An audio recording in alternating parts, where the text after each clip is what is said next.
Wise Gardens, and today we are going to repot these two houseplants. It's really nice weather to do this outside right now, and we don't want to do it in the winter with a tarp inside and get everything messy, so taking advantage of this moment. First one is a Janet Craig Dracaena, or Dracaena. It is, we've had it for about 5 years, 4 or 5 years, and it has been in the same soil since then.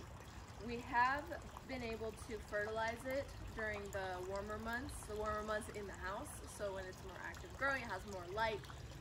So since doing that, it has no longer, it will no longer hold a ton of moisture, and it's not supposed to, but this soil is really depleted. It's basically just lava fines, like rocks, and so the water drains through really quickly. It's fine, but we have to water it every couple of days, so it's kind of a high maintenance plant. And Dracaenas are one of those things where you can plant them in a well-draining soil, but a soil that holds its moisture. And this is just gonna renew the soil to give it new nutrients, and we will have to water it less, which is the idea. So I will go about that one first, but over here is this bird of paradise. I've had this one about the same amount of time. It has also been in the same pot. I don't believe either of these are root bound, but that is what we're going to find out today, with this this process.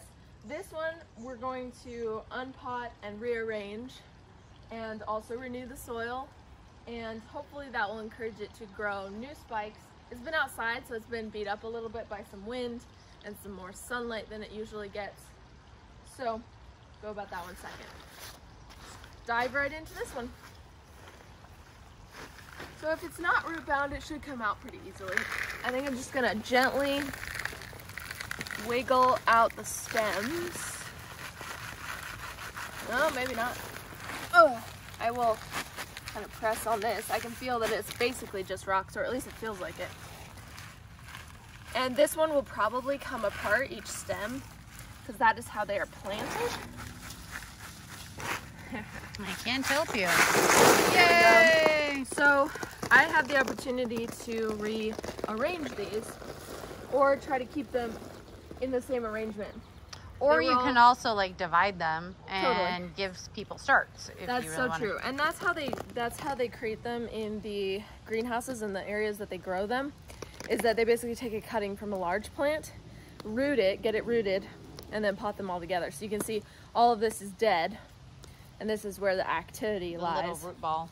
Because each one of these areas where a stem will grow out or can grow out, that is a stem or a bud or whatever, and It's like a node exactly on roots or something, yeah. But you can see that each one of them is individual, and this gives us the opportunity to change soil. They look healthy, but this medium that it's planted in basically has 0 nutrients. And I've been meaning to change it for several years, and I just haven't done it. Yeah, and this is a good soil for greenhouse situations because they're getting watered every day with fertilizer, and it's this high production.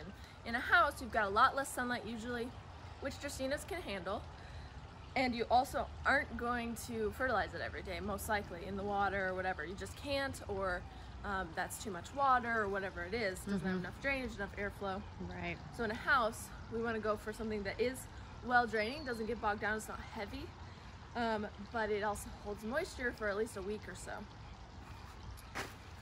This pot is mucky in the bottom, so I'm just going to spray it out with the hose real quick. The hose is right here.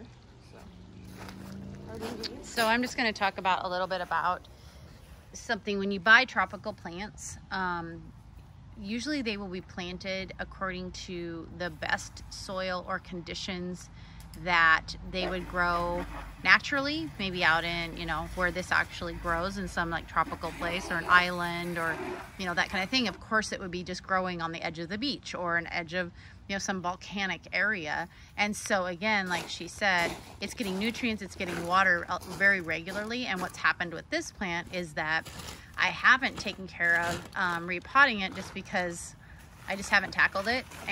But what happens when you water it is it just drains right through, and then we're constantly emptying out the decorative pot that it sits in, and so therefore it's causing it to now not be as healthy.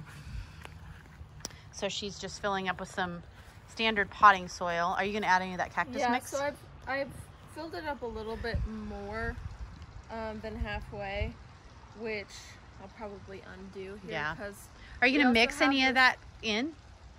Would you use some of that lava in it to make it drain? It's no. Like I don't know. I think that I didn't think of that. Yeah. So I wasn't going to. Right. But we can. The only reason. Sorry, B just attacked me. We don't need to. So I just jerked the camera. Sorry. Well, you know. Yeah. Nature. It's all good. Yeah. Would you like to do that? I don't know. I'm just asking, like, just for somebody at home and they dump this out and they think, oh, what should I do? Sometimes, I mean, from it being super wet, like the way that I was taught to transplant everything is to get new sterile soil, right? So that it just has a good start. But also on that, to pair with that, I was also taught to wash the pot before you repot and all that stuff, so that there aren't any fungus, no pathogens to attack the plant. So right. I'm kind of doing this halfway.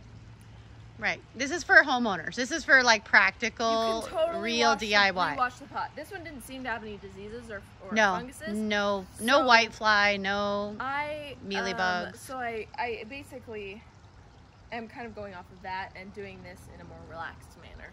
If you want to wash the pot, you totally can. You can wash it in a little bit of bleach and water, and then let it air dry before you replant it, or you can wash it in cold water with vinegar and just soak it for a minute. Let it dry. You can wash it with like dish soap in hot water and then rinse it in vinegar and cold water, and then it'll be basically sanitized enough to where you aren't spreading something. So this is cactus mix. It has more sand and more perlite and things than this potting mix. This potting mix has like the recycled forest products, and some manure in it too. Just that's gonna add organic matter and add nutrients to your plant. Mm-hmm. It's not enough to make it smelly in the house. It's not like full, like composted chicken manure or something like that. It's mixed, so it just kind of smells like fresh. Okay. All right, so this probably will take you less than 15 minutes, most likely. I'm just gonna set this in a little pile here. And you can see the difference if I hold these up. This is a potting mix with bark and perlite and other products. This is sand and perlite, and also, let's see what's in it, actually. On the back here, pumice, forest products, so it also has that. It has peat moss, sand, bone meal, blood meal, cottonseed meal, alfalfa meal, and earthworm castings. So it's actually going to feed our plant. Those are all organic fertilizers. So I'll just put in half and half, sort of. Give it a little mix. So next time we transplant this, it's going to be completely different because the roots will more than likely be more balled up than they have been. There's no way for them to grow in the lava. There will be a way for them to grow in the soil. Maybe I'll just get rid of like half of this one and check it out. So you can see that the bottom here is completely dead. Wait, up you gotta here. Focus here. There you go. Yeah, they just do that thing where they capture like a part of a node and they force it to root, right? Yeah. So we are going to keep filling this because this root needs to be basically right below the soil, like the very top soil surface. So I'll put this one in after. I'm gonna have to measure each individual one. And we could move on, depending on how much time we have, to the to show the difference. Yeah. It depends on if you want to do 15 minutes or 30 minutes. Great. You're at 10 right now. So let's just do this one. Okay.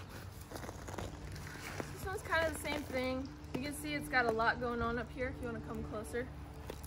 See all those little nodes starting? Yeah.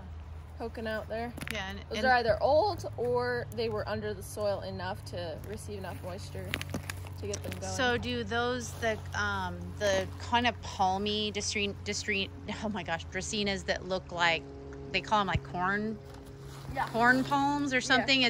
Is it the same thing? Yes. They're all separate little stalks. Yes, and that's why They you like have fall over. them falling over. And they then all you have to, pop like, tie out. them up Yeah, or and you're like, whatever. oh no, it's all falling apart. Yeah, totally. Usually you can omit that by a really healthy, strong root system, but as you can see, it's quite small for how tall these are. So you can tie them together, you can stake them. The goal here is I'm gonna try to pack these down so that they don't move. So maybe we dress the very top with the lava. You know, it's very wet and gooky, and I don't know if I really care about it being... That doesn't smell bad, so I know that nothing's wrong. It's not anaerobic. I have no words. My words are slurry today. So, from what it originally looked like, this definitely had like a front and a back to it. We can rearrange it. We can make it... Well, it's still going to go in the same place. Okay, same place. So that means we have a wall and then we have an outside. But so you would have that option to go go, I have this in the center of my room. I don't want it to have a back. But ours is actually against a wall. So that one's good in there. And you can see that she's not being too precious with any of this. You're not going to hurt it as long as you don't like break all the roots off or leave it laying out in the sun or take too long doing this, because there are little microscopic roots off of those that are drying out when they're out in the air. We would never do this in the direct sunlight. Otherwise it would really cause it to stress out. So make sure you do this in a shady spot or on a cooler day. I think it's down to about 85 right now, so that's perfect. And you can see here too, this one was buried quite a bit and it hasn't started any roots. So I'll probably just bury up to that first root. Okay. So I'm kind of measuring. This one might be a little... Well, and it wouldn't rot it as easily because it was in the lava. Totally. And you're comparing as easily to this soil that's going to hold more moisture. Right. So we definitely don't want to put it too deep, otherwise the crown potentially could rot.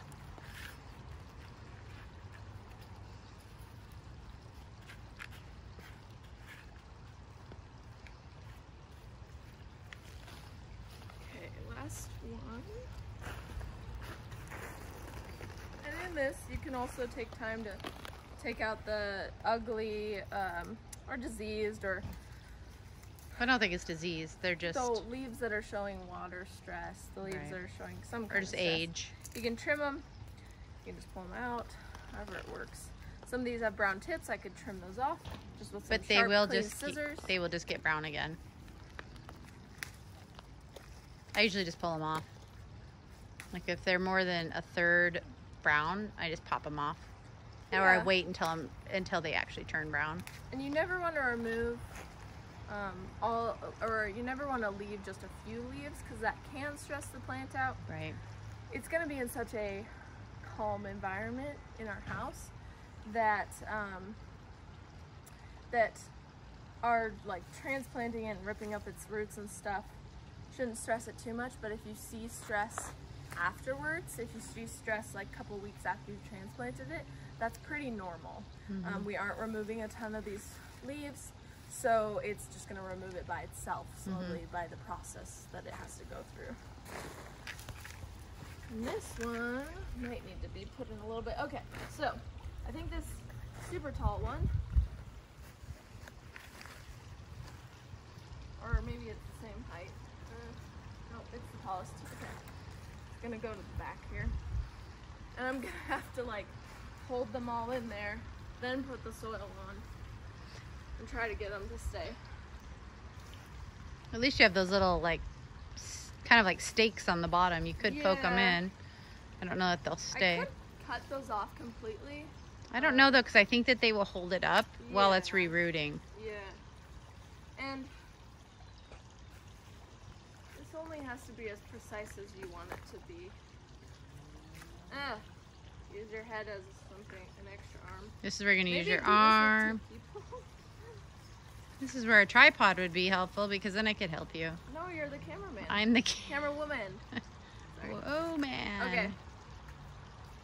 This little one is a little, he's kind of a runt, kind of like, why are you here? I'm sorry. Don't call my plant a runt. So once I have soil in there, I could probably move him around also. Yeah.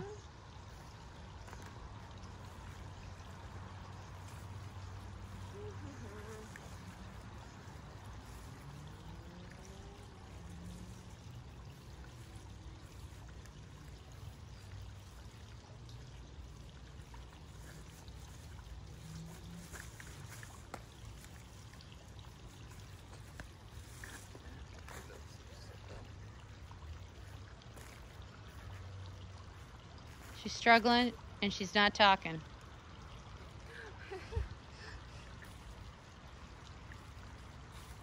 Does it look like I'm struggling? Aw. Just concentrating maybe. Okay.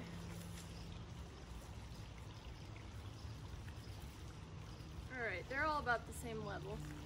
Okay. Oh, you mean as far as where they were buried before is what you're trying to accomplish.